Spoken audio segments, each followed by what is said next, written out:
রাত্রে এত চক্র করেলাম, বললো কালকে যেতে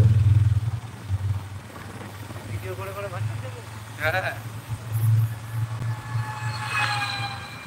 রাত্রে বেকার গিয়ে লাভ নেই। আমাকে রাত্রে ছুটতে হবে, হ্যাঁ আমাকে রাত্রে ছুটতে হবে। আজকে তো হ্যাঁ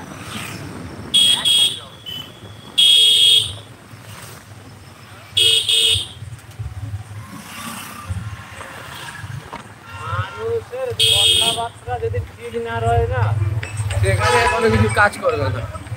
কালকে যখন ওরা গাড়িটা নিয়ে বেরোলো ঘর থেকে, আমি সেইটাই তো বললাম দিদি রে, ওদের ঘরের কাছ থেকে যদি তোর মাকে তুলে নিত, হ্যাঁ, আমি ছেড়ে দিতাম রামনগরে। কাজ বেড়ে যেত।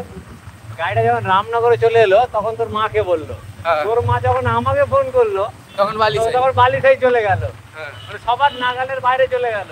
ঠিক আছে, এবার কি সবাইকে পিছনে দৌড়বো তো? আজকেও অনেক সময় সকালে গিয়ে স্ক্যান করলো, অবস্থা খুব খারাপ রে। অবস্থা খারাপ।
কত ঘন্টা লাগতো? 4 ঘন্টা লাগতো, 5 ঘন্টা।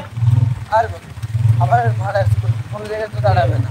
স্করপিও, হ্যাঁ হেভি স্করপিও ভাড়া করে লাখ লাখ তাহলে সাদা নতুন গাড়ি। হ্যাঁ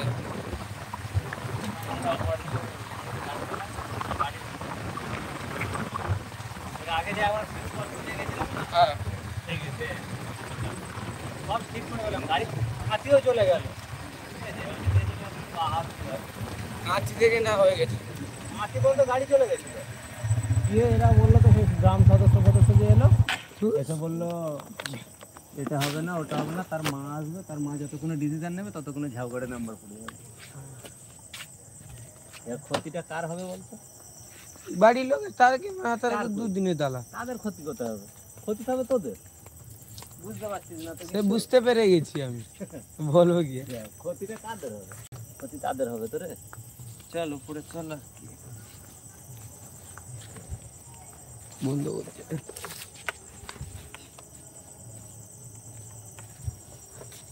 এইটুকু নিয়ে এরপরে কি করবে? এরপর দেখ একবার বললো যেতে হবে না, 14 মাইল থেকে ঘুরে ঘর চলে এলাম, আবার বলে যেতে হবে, আবার ফিরে বেরিয়েছি।